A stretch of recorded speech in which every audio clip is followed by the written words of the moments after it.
Eu acho que a gente fez um primeiro tempo assim impecável, a gente teve o controle muito grande do jogo, a gente concedeu muito pouca oportunidade, conseguimos abrir uma vantagem boa.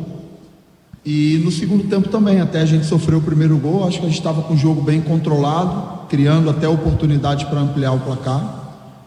E sofremos um primeiro gol ali, um lance que a gente estava com um jogador a menos, o Thiaguinho tinha se machucado ali no momento. E a gente deu uma desorganizada. E aí o jogo fica vivo, né? O adversário se lança, conseguiram fazer um gol de falta. E o jogo no final acabou ficando até... O jogo no final acabou ficando até um pouco perigoso, mas foi uma vitória muito importante para a gente retomar os caminhos aí de evolução na competição, seguir em frente, pouquíssimo tempo para se recuperar para o próximo jogo. Como esse jogo também eu tinha uma preocupação muito grande com a questão física, pela intensidade de jogo que aconteceu lá em Criciúma. O jogo lá de Criciúma teve 43 minutos de bola rolando, muito pouco. E a gente até reclamou bastante lá de tudo que aconteceu. A FIFA recomenda 60 minutos, teve 43. O jogo foi muito parado, mas em contrapartida, dentro desses 43 minutos, a gente atingiu níveis físicos altíssimos e uma logística difícil, com viagem de ônibus, depois 2 pernas de avião e pouco tempo para se recuperar contra um adversário que teve um tempo maior. Então eu tinha uma preocupação muito grande com a questão física, mas acho que hoje a gente controlou o jogo muito bem. Acho que a gente fez uma partida muito boa no aspecto comportamental. Os jogadores tiveram um comportamento muito bom e acabaram que eles mesmos foram facilitando e construíram o resultado por mérito do que eles apresentaram desde o início do jogo. Professor, você disse contra o Atlético Paranaense, salvo engano, você assumiu a culpa de ter tentado e não conseguiu, só que hoje os gols que o CRB toma, os dois, nenhum dá para colocar na sua culpa, porque é mais situação de jogo. Cochilou no primeiro gol, o segundo é uma falta, e a gente percebeu que você ficou bem irritado, principalmente no primeiro gol. O que foi dito ali no vestiário quando acabou a partida? Qual foi a conversa do Eduardo Barroca, cobrando um pouco mais de atenção? Como foi essa conversa pós-jogo? Na verdade, a minha irritação com o primeiro gol foi porque, como o Thiago estava fora, porque ele tinha sofrido uma pancada, eu fiquei bastante incomodado, porque a gente não deu tempo da gente se ajustar coletivamente para compensar o Thiago. O Thiago estava jogando pelo lado esquerdo, defendendo, e naquele momento o Potker já estava de centroavante, e Baggio acho que já estava do lado direito. E a gente não conseguiu rodar a equipe para fazer essa compensação e deixar Thiago de centroavante, para que a gente não permitisse um cruzamento de intermediário. Então a chateação foi muito mais porque não deu tempo de se ajustar coletivamente, né? Então acontece coisa de futebol. Acho que o Botafogo teve mérito também de aproveitar ali aquele momento, um minutinho ali, eles conseguiram aproveitar, fizeram o gol, ficaram vivos no jogo ali, lutaram até o final. Mas hoje o nosso time teve um comportamento muito bom, a maior parte do tempo a gente jogou muito bem e eu estou feliz com a vitória. Barroca, boa noite, parabéns pela vitória. Futebol é coletivo. Aí quando você não conta com o Igor Meritão, é um cara que é o titular na tua equipe, né? Terceiro cartão amarelo. Você monta você que tem vestiário, você conhece seus jogadores e nem se percebe o Meritão. Volto a avisar, futebol é coletivo. Mas quando tu deixa que ele não volta, o alemão, zagueiro, tua equipe toma 2 gols. Você que falasse essa situação aí, essas 2 situações. Eu acho que os gols não tem realmente a ver com as individualidades. Eu acho que os gols, principalmente o primeiro gol, tem a ver com desajuste coletivo e decorrência de um jogador a menos que a gente estava no momento. E o segundo gol foi um golaço do Maciel, uma falta muito bem cobrada. Estava defendendo ali, acabaram conseguindo uma falta, uma jogada que eles organizaram, e o Maciel bateu a falta muito bem. Mas sinceramente acho que coletivamente a gente jogou, todo mundo jogou muito bem. O nosso time se caracteriza por uma coletividade muito forte. Os jogadores são muito comprometidos com aquilo que a gente propõe coletivamente. Eu acho que isso aí traz benefícios importantes para a gente. A gente tem sido muito forte dentro de casa e hoje era um jogo que a gente tinha uma responsabilidade muito grande de ganhar pelas nossas expectativas na competição, e jogar com essa responsabilidade nem sempre é fácil contra um adversário que não te dá muito espaço nas costas. As equipes do Alan geralmente defendem muito bem. Mas a gente conseguiu construir o resultado muito bem, levou a vantagem para o intervalo e construiu o terceiro gol, teve até outras possibilidades de fazer mais gols. Então, assim, eu saí bastante satisfeito com o rendimento e com o comportamento da equipe. Barroca, parabéns pela vitória, boa noite. Muito se tem falado nos últimos jogos sobre essa questão de performance e resultado. O resultado hoje veio, mas eu queria que você falasse um pouco sobre a performance, dentro do tempo que você teve, do adversário que você enfrentou, de todo esse contexto que o CRB vive, tanto de momento quanto de adversário. O time conseguiu performar dentro daquilo que você esperava, daquilo que foi preparado para esse jogo? Não, com certeza, eu acho que hoje a gente fez uma partida muito boa, uma partida à nossa forma, com a posse de bola, com controle, o jogo de pé em pé, sem conceder muito contra-ataque, sem conceder muita oportunidade para a equipe do Botafogo. A equipe do Botafogo começou num 4-1-4-1, com o Queiroz na frente. Eu até imaginei que eles pudessem vir num 4-2-3-1, com dois volantes e o Maciel de mais de meia, como o Maciel jogou lá em Ribeirão Preto, mas eles começaram o jogo com um tripé no meio, fechando muito o corredor central, que também é uma característica dos times do Alan. Acho que a gente fez nesse jogo uma coisa que nos faltou em alguns momentos, que foi dar fluidez por fora, dar fluidez com o Léo Campos, dar fluidez com o Matheus Ribeiro. Muitas vezes a gente estava fazendo uma saída sustentada até na segunda fase de construção, e acho que hoje Léo e Matheus conseguiram progredir pelo lado, pelo fato da equipe do Botafogo fechar muito o corredor central, e como eles progrediram pelo lado, dando amplitude para a nossa equipe, acabou abrindo alguns espaços por dentro que a gente utilizou bem. Então, fiquei bastante satisfeito com o rendimento. E sobre o futuro, né, a preparação para o próximo jogo, muito breve, assim, jogadores com certeza vão precisar de uma recuperação, um descanso físico, mental, para que a gente consiga chegar no jogo de uma forma plena dentro dessa sequência de jogos que a gente está enfrentando. Você fala sequência de jogos, eu fico muito feliz de estar aqui nessa noite coletiva de imprensa com o técnico Eduardo Barroca. Fernando Antônio, Rádio Margem do Sul, boa noite, parabéns pela vitória. Quero salientar a grande partida que fez o Christopher hoje, volante grande, GPS no pé, e também comentar que o nosso lateral Matheus Ribeiro foi muito voluntarioso mais uma vez hoje na partida. Realmente, após a sua saída, eu vi que parece que a equipe sentiu a queda, o baque, né, com a saída do Matheus Ribeiro, ainda que o Everton tenha entrado e tenha cometido aquele equívoco ali. Eu entendo que foi um equívoco, né, que foi importante naquele momento para a decisão do gol adversário. Mas eu quero parabenizar toda a equipe do CRB. Quero que você comente um pouco, né, a respeito da partida do Christopher e dos outros jogadores do Clube de Regatas Brasil. Você quer que eu fale da partida do Christopher?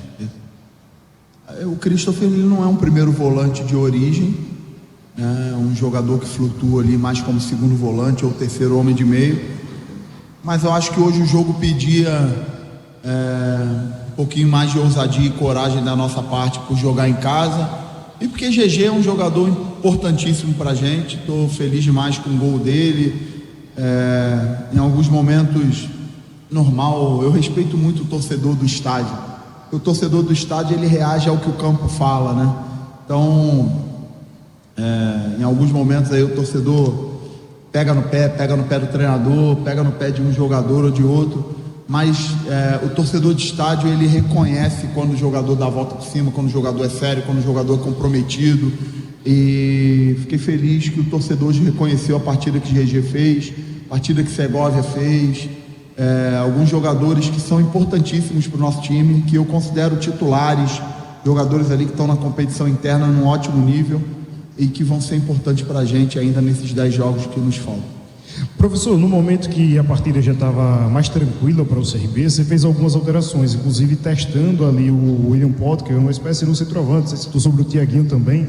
Essa alteração naquele momento da partida já foi de fato um teste para entender como é que vai funcionar no jogo e não no treino, já pensando no futuro, tendo em vista essa rotatividade do camisa 9, ou foi muito mais porque o jogo em si pedia isso? Foi porque o jogo pedia isso. Como a gente fez 2-0 e a equipe do Botafogo foi se lançando claramente para tentar buscar o resultado, foi desenhando possibilidades de espaço nas costas e que a gente precisava aproveitar, né?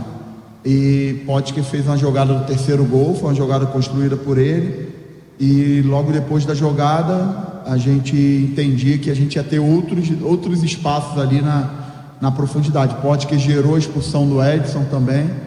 Então a gente faz essas escolhas respeitando o jogo a jogo, respeitando o que o jogo pede, e foi importante. Eu acho que os jogadores que entraram, é porque a gente vê muito resultado, né? Mas os jogadores que entraram contribuíram, correram, mostra aí que a gente tem um grupo. Eu respeito muito assim a forma como esse grupo trabalha, a forma como esse grupo tem levado o nosso dia a dia. Então saio feliz hoje, mesmo tendo sofrido os gols que geralmente incomodam muito, né, o treinador, mas eu saio com o coração limpo pelo comportamento que a nossa equipe teve hoje. Esse comportamento, o Barroca, conta também que naquela necessidade, ansiedade, pelo que fez o primeiro tempo, que a gente pôde observar, que os jogadores até tentavam de forma individual resolver, chegavam até a cair dentro da área, né? Isso é bom também. Você observava dessa forma essa iniciativa do jogador, tentar resolver. Os gols saíram de bolas trabalhadas, mas vários lances tentaram resolver até de forma individual cada jogador. Com certeza é uma das coisas que eu tenho conversado com eles e que eu acho que a gente tem uma margem grande para melhorar ainda na competição. O jogo coletivo muitas vezes ele resolve boa parte dos problemas, mas existem problemas no jogo ou soluções que a individualidade, né? Essa semana teve um gol do Vinícius Júnior, uma pintura de gol com uma defesa totalmente postada, ele pressionado, ele fez um gol de trivela, assim, aquilo ali não é coletividade, aquilo ali é individualidade, é o talento, é a criatividade. E eu converso muito com jogadores que o jogo coletivo ele precisa levar a gente até uma determinada área do campo, mas existe a zona de definição do campo, que tem um pedaço dessa zona que a coletividade ainda tem uma função, mas eles precisam também ocupar esse espaço com criatividade, com ambição, com individualidade, com drible. E assim, eu tenho procurado estimular muito isso neles, porque existem jogos que o adversário se fecha e é muito difícil entrar coletivamente até dentro da pequena área ou até a marca do pênalti. E às vezes uma jogada individual, hoje o nosso terceiro gol mostra muito isso, né? Uma jogada individual do Potker que ele rompeu 60, 70 metros de campo e criou a jogada que acabou se desenhando para o Danielzinho fazer o terceiro gol. É muito importante que o treinador dê esse espaço aos jogadores para que eles ocupem, obviamente respeitando tudo que é importante coletivamente, mas sempre colocando o jogador como o maior protagonista do processo. Eu queria que você pudesse falar sobre o Fábio Alemão, que teve que sair mais cedo do jogo. Qual foi a situação? Eu lembro que no primeiro tempo, em uma jogada ali até próximo da lateral, ele teve uma espécie de entorse, não sei se foi esse momento. Queria que você falasse um pouco sobre isso, qual a situação dele, e também sobre Gabriel Gazão, né, que teve a oportunidade, entrou em jogo. Como é que você avalia essa participação dele, mas levando em consideração também aquilo que ele tem trabalhado durante os treinamentos? Alemão, no intervalo do jogo, relatou um cansaço, um desconforto muscular, e por ser um jogador que não costuma ter esse tipo de relato, eu me preocupo. O Alemão é um cara muito profissional, muito sério, um cara que veio de uma lesão e recuperou e está numa forma física assim surpreendente pelo esforço, pela postura dele, pelo profissionalismo dele. Então eu me preocupei e resolvi preservá-lo. Acredito que não seja nada grave, mas eu optei em tirá-lo porque acho que podia caminhar para alguma coisa que poderia nos trazer um prejuízo, e é um jogador muito importante para a gente. Gazão é um jogador que vem trabalhando, conheço o Gazão desde o Avaí, ele teve no elenco de 2023 do Avaí que eu dirigi também. É um jogador muito bem formado, é um jogador muito sério, trabalhador, que está buscando seu espaço, e que hoje as oportunidades às vezes apareceu e ele correspondeu, entrou bem no jogo, entrou ligado, se posicionando bem. Então é mais um jogador aí do nosso elenco que mostra dentro do jogo que a gente tem um elenco que, trabalhando próximo do limite, tem condições de buscar grandes objetivos na competição. Qual o chamado, o que dizer para toda a torcida regatiana para a próxima partida, Eduardo Barroca? Vamos fazer o que a gente tem feito desde o primeiro jogo que eu estou aqui, que é trabalhar do jogo a jogo, fazer a melhor preparação possível, recuperar fisicamente esses jogadores, trabalhar no nosso limite para conseguir dar uma resposta em algo que a gente está devendo, né, que são os resultados fora de casa. Último jogo a gente teve postura, a gente teve bom rendimento em boa parte do primeiro tempo. Hoje no segundo tempo a gente teve um pouquinho mais de dificuldade, porque a equipe do Criciúma não nos deu muitas oportunidades. A gente teve até a oportunidade do Alemão no final, mas a gente não criou as oportunidades como a gente deveria ter criado, né? Não sendo desculpa, mas no último jogo realmente teve a intercorrência da arbitragem.